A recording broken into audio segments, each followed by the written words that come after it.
Hi, this is Dan DeLong, and today we're going to talk about the settings when you're setting up your QuickBooks Online merchant account. So when you go to the gear up here and go into Account and Settings, when you click on the gear and go to Account and Settings, on the left side there's going to be a section called Payments.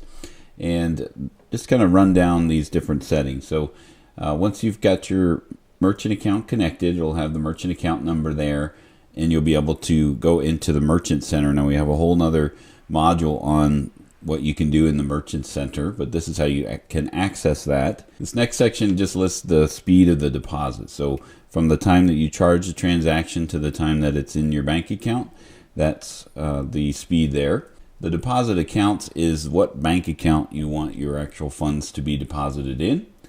Some business owner information, and then monthly statements. You can view your transaction history on a statement as well as the fees, so you can always check those out here. Any saved statements will be listed in the drop down.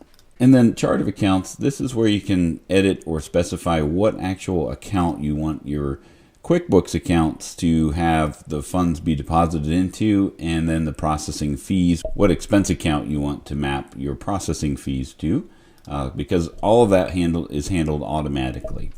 And then payment methods, this is just going to list the payment methods that you can actually take with your merchant account.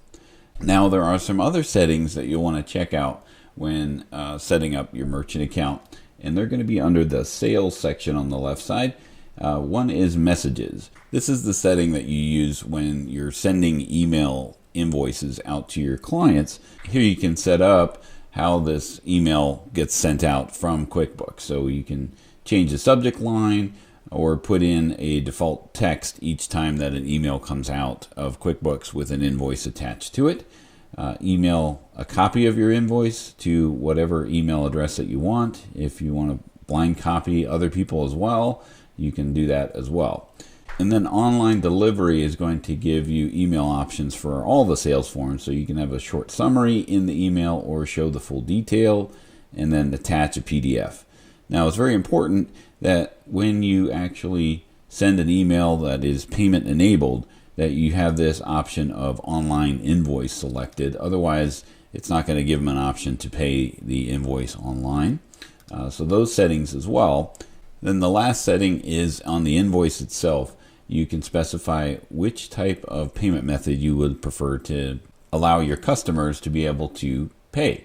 So you have cards or bank transfer, so you can select or deselect one or all or both. So that is the settings to be able to set up your payment account in QuickBooks Online.